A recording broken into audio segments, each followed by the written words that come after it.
welcome to Community Questions with me, Jeannie DeBon. I hope you've been enjoying this little series. I had a question sent in that said, when I'm doing core work on my back, it strains my neck. What should I do? Now, great question. As you know, I probably have a slightly different view on core work. So obviously I don't know what you mean by core work. Whether you're talking about that engagement of the pelvic floor and the abdominal muscles and the bracing that is often suggested to people. So first of all, I did a whole live class on this. So head over after this video to my live tab on YouTube, and I did a class called The Truth About Stability, and I highly recommend you have a look at that, because I think that will answer a lot of your questions.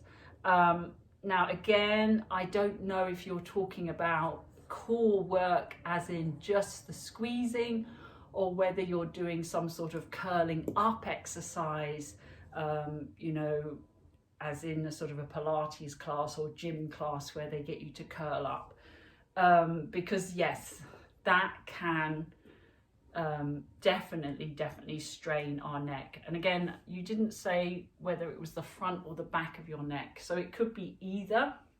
So problem with this core, if we're assuming this question is about the bracing and the sucking in navel to spine hollowing, if you think about what you're doing, again, don't hurt yourselves, but if we all navel to spine hollow and suck in our pelvic floors, I mean, I can feel a lot of tension here already, yeah, and I can't breathe. But what I've done is I've tightened my front line quite a lot. So if you think of the fascial connections, this is all being pulled quite tight. Yeah, everything's quite tight because I've contracted quite hard in the front. So it could very well start straining the front of my neck. Okay, so this is a whole other reason why I don't advocate the whole bracing navel to spine for anyone, but especially not my hypermobile clients. I don't like that. But if you look at my core Truth About Stability video on here, then I'll explain exactly why. We go into the anatomy, etc. So it's a 45-minute class. I go into a lot of detail. But yeah, so if we're doing that, absolutely it can strain your neck. So if you're then adding, I'll just do a little demo, if you're then adding some sort of curl up to that, so assume I've laid down, I've been naveling to spine, pelvic floor, hollowing, whatever we're calling it. So I've changed the intra-abdominal pressure here, yeah? Then maybe I've been asked to do a curl up. So this is already rigid, yeah, because I've sucked it in. And then I try and curl up. Oh God, that does not feel nice, but I've tried to curl up. Now, because this is rigid and I can't drop my ribs, my neck's desperately trying to go further, and I am pulling on my neck. So these muscles are really quite prominent. So it's not very nice. And it feels really uncomfortable. So that definitely could be happening. The other issue, of course, is if we were doing that, we're curling up. And again, I haven't got that lovely fluid articulation, then maybe the back of my neck could also start hurting as well. So I totally understand where that question's coming from. I've been there myself, you know, many years ago. When I was first introduced to Pilates, and Pilates unfortunately is a huge culprit for the core stability, navel to spine rhetoric. So I totally understand that. The thing is, right, again, I go through this in a lot more detail in that video that I talked about, but say I wanted to do a curl up or some stability work, maybe I'm doing this, but in particular curl ups, because obviously in the Pilates repertoire, again, don't do this, I'm just demonstrating. In the Pilates repertoire, you have exercises like this, your single leg stretch, your double leg stretch, etc. Now, in order to do that, again, please don't do that. I was just showing you what sort of things could go on, what could be considered core work.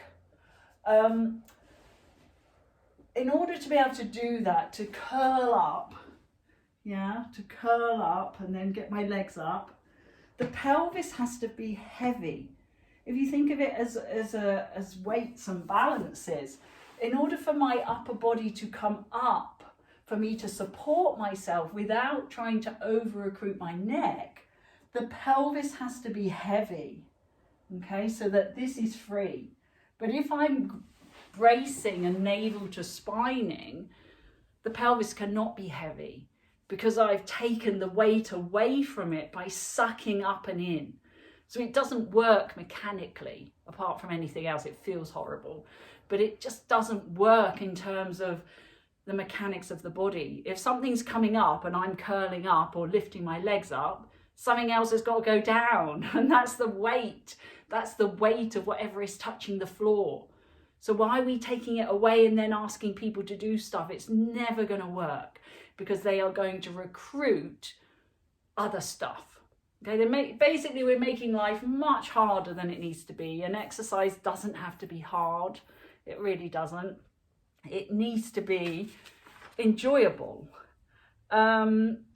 Talking of that, going along with that, another question I had was, how do I know if I should release my tight muscles?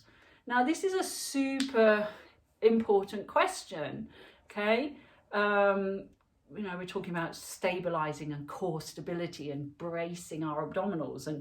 But just because we're hypermobile doesn't mean we don't have tight muscles. Of course we do. We do have tight muscles. I do in certain places.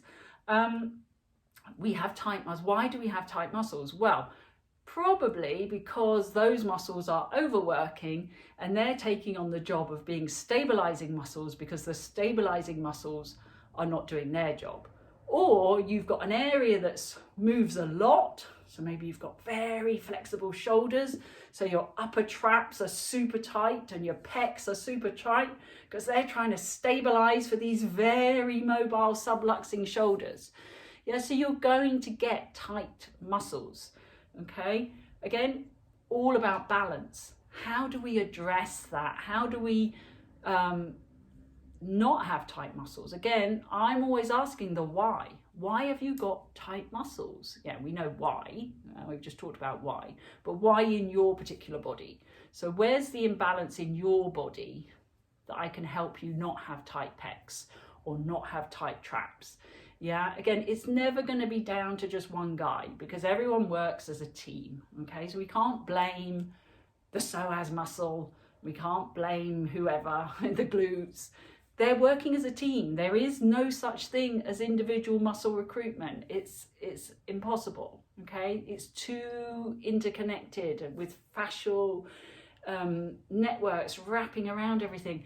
It's just impossible. So should I be releasing tight muscles? Well, A, raises the question of, can we release muscles? Can they be released? I'm not sure we can. Can we hydrate them? Can we move them? Can we make them more balanced? Yes, absolutely, we can through balanced integrated movement. And I've got loads of videos on this YouTube channel about how to move in a balanced way. If we release tight muscles, you're going to have to replace it pretty quickly with some sort of stability. So this is why things like massage don't always work, because we release tight muscles, like, oh, that feels really good, I'm so tight. And then we wake up the next day in agony because we've taken away the very thing that was stabilizing us. And then your body goes, oh my God, that's awful. You've taken away our scaffolding. We're going to tighten up even more and give you some more pain so that you never, ever do that again. Okay, so that's your body's reaction. So we've got to think balanced, integrated movement through that whole system. Don't just go in and start releasing, massaging, stretching. Stretching's a whole other topic. I've got a whole live video on here about the truth about stretching. But yeah, not recommending we go stretching our muscles to release tight muscles. Definitely not doing that. We've got to find a different way than just doing the stretching. Okay. So I hope that answers those questions. Really great questions. Leave me comments below if you've got any queries about any of that, and I'll see you again soon.